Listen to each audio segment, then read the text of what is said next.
ప్రేక్షకులకి నమస్కారం. గోపురానికి స్వాగతం.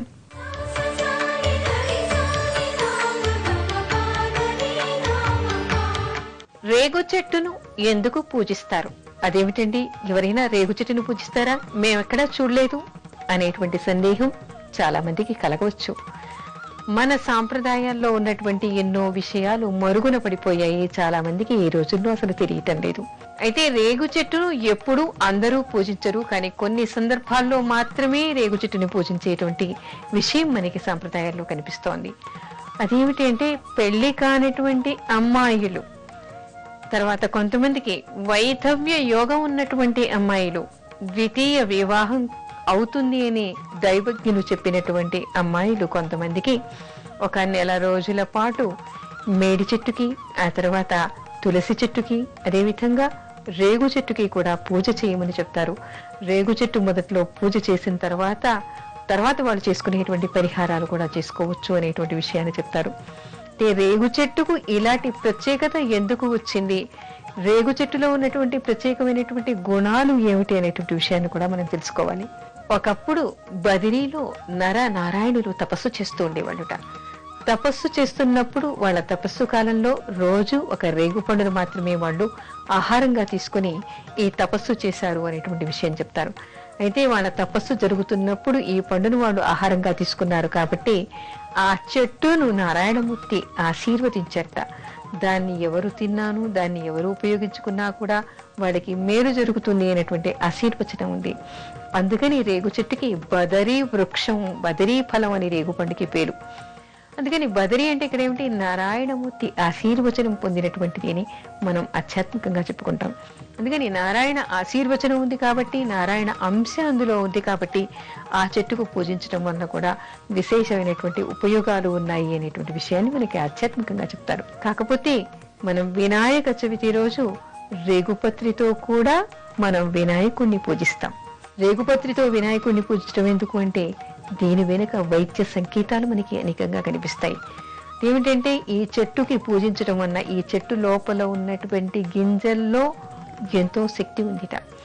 ఈ ఫలాలకి శక్తి ఉంది, ఈ చెట్టులో ఉన్నటువంటి పత్రాలకి శక్తి ఉంది. చెట్టుని పూజించడం వల్ల దోషాలు పోతాయి. అయితే దీని వెనుక మనకి ఆధ్యాత్మికంగా నారాయణమూర్తి ఆశీర్వచనం ఉండడమే కాకుండా మనకి దీని వెనుక వైద్య సంకేతాలు కూడా అనేకంగా ఉన్నాయి. ఏమిటి అంటే, దీని లోపల ఉన్నటువంటి గింజల్ని సంతానం లేనటువంటి స్త్రీలు, అంటే సంతాన సాఫల్యం కలగటం లేదు అనుకున్నటువంటి స్త్రీలు వైద్య ప్రక్రియలో దీని లోపల ఆ గింజల లోపల ఉన్నటువంటి పలుకుల్ని తినటం వల్ల వాళ్ళలో ఉన్నటువంటి లోపాలు సరిచేయబడతాయి. అది వైద్య ఔషధీ గుణాలు ఉన్నాయి. అందుకని వైద్యంలో దీన్ని కూడా ఉపయోగిస్తారని చెప్పేసి మనకి ఆయుర్వేదంలో చెప్తారు. అంటే ఇన్ని ప్రక్రియలు దీనిలో ఉన్నాయి. అంటే వైద్యపరంగా దీనివల్ల లాభాలున్నాయి, ఆధ్యాత్మిక పరంగా కూడా దీనికి లాభాలున్నాయి. కాబట్టి దీని ప్రత్యేక సందర్భాల్లో రేగు చెట్టుని పూజించడం మనకి కనపడుతుంది.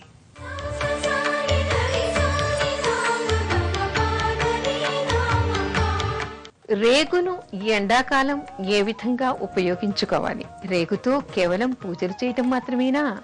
అంతేకాదు, దీని వెనక వైద్య సంకేతాలున్నాయని మనం చెప్పుకున్నాం కదా. దీనిలో ఔషధీ గుణాలు చాలా ఉన్నాయి. అందుకని చెప్పేసి దీన్ని ఎన్నో రకాలుగా ఉపయోగిస్తారు. ఏమిటి అంటే, వైద్యాన్ని అనుసరించి ఈ రేగులో మేహశాంతిని కలిగించేటువంటి గుణాలు అత్యధికంగా ఉన్నాయట. అసలు మనకి నగర వాతావరణంలో ఇది కనిపించదు, కానీ కొన్ని ప్రాంతాల్లో ఒక సాంప్రదాయంగా ఎండాకాలం వచ్చింది అంటే తప్పనిసరిగా రేగుని ఎన్నో రకాలుగా వాళ్ళు ఉపయోగించుకుంటారు. అసలు రేగుపళ్ళు మనకి ఇప్పుడు రావు, ఇప్పుడు ఎలా ఉపయోగించుకుంటాం? అందుకని ఇది వచ్చినటువంటి కాలంలోనే దాన్ని మనం భద్రపరుచుకొని ఈ ఎండాకాలంలో దాన్ని ఉపయోగించుకోవాలి. ఈ రోజుల్లో మనకు సిటీలో ఉన్నటువంటి పిల్లలకి ఏం చేస్తూ ఉంటాం, పొద్దున్నే బ్రెడ్ బటర్ పెట్టడమో, ఇడ్లీ సాంబారు పెట్టడమో అలాంటివి చేస్తూ ఉంటాం. సరే, ఇడ్లీ మంచిదే అనుకోండి. కాకపోతే పల్లెటూళ్ళల్లో ఏం చేస్తారు, చక్కగా అన్నం వండేసి రాత్రిపూట కుండలో అన్నం వండేస్తారు.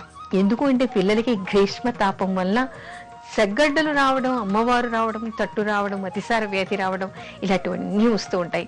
అందుకని ఏం చేస్తారు, రాత్రి బుల్లి చెంబుల్లాంటి కుండల్లో అన్నం వండేసి దానిలో తోడేసినటువంటి పాలు అందులో వేసి రాత్రంతా అలా పెడితే తెల్లవారేసరికి ఆ పాలు తోడుకుని ఈ అన్నం కూడా అందులో మాగి చల్లగా పెరగన్నం తయారవుతుంది.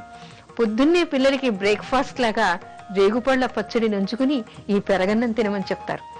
అలా తినటం వల్ల ఏమిటంటే వాళ్ళకి ఎండలో ఎంత తిరిగినా, ఎక్కడ ఆడినా, ఏం చేసినా వాతావరణ ప్రభావం పిల్లల మీద ఏమాత్రం ఉండకుండా వాళ్ళకి ఈ తట్టు అమ్మవారు కానీ, సెగ్గడ్డలు కానీ, లేదా చెమటపొక్కులు కానీ రాకుండా హాయిగా ఆనందంగా ఆడుకుంటూ ఉంటారు.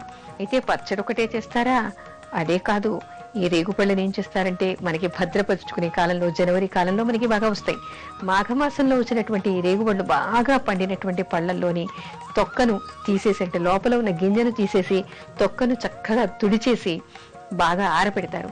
ఆరబెట్టిన తర్వాత ఊళ్ళల్లో ఏమిటంటే దంచుకుంటుంటారు. ఇప్పుడైతే మనకి ఇక్కడ మిక్సీలు కానీ, ఊళ్ళల్లో అయితే చక్కగా రోళ్ళు రోకళ్ళు పెద్ద రోల్లో వేసి రోకలు వేసి బాగా పిండి కొట్టేస్తారు. పిండి కొట్టేసి ఆ పిండి మొత్తాన్ని కూడా, అంటే రేగుపళ్ళ పొడిని భద్రపరుచుకుంటారు. భద్రపరుచుకుని ఈ ఎండాకాలం వచ్చింది అనగానే చక్కగా పొద్దున్నే రోజు కాస్త రేగుపళ్ళ పొడిని వాళ్ళు నీళ్లలో వేసి నానబెట్టేస్తారు. నానబెట్టి ఒక కుండ నిండా దాన్ని బాగా పిసికేసి వడగట్టి బాగా నీళ్లు కలిపి పెట్టి దానిలో చక్కెర వేసేస్తారు. ఎండలో వచ్చిన ప్రతి వాళ్ళకి ఒక గ్లాసు ఈ పానీయాన్ని ఇస్తారు. అంటే వీళ్ళేమో కొంతమంది రేగుపళ్ళ షర్బత్ అంటారు, కొంతమంది రేగుపళ్ళ పానీయం అంటారు. ఏది ఏమైనప్పటికీ, ఏ భాషలో మాట్లాడినప్పటికీ కూడా ఈ రేగుపళ్ళ పొడితో చేసినటువంటి పానీయము మేహశాంతిని చేస్తుంది, దాహార్తిని తీరుస్తుంది. రకరకాలుగా దీన్ని ఉపయోగించుకోవటం వల్ల లోపల ఉన్నటువంటి ఉష్ణతాపాన్ని తీసేసి ఎండాకాలంలో వచ్చేటువంటి వ్యాధులన్నింటినీ కూడా ఈ రేగుపళ్ళు అరికడతాయని చెప్తారు. అంటే ఇన్ని రకాలుగా ఒకవైపు ఆధ్యాత్మికంగా, మరోవైపు వైద్యపరంగా ఎన్నో గుణాలు ఉన్నటువంటి ఈ రేగుని ఈ ఎండాకాలంలో ఉపయోగించుకోవటం వల్ల పిల్లలకి ఎంతో రక్షణ కలుగుతుంది అని చెప్పొచ్చు. పిల్లలకి ఏమిటి, అందరికీ కూడా ఇది రక్షణ ఇస్తుంది అని చెప్పుకోవచ్చు.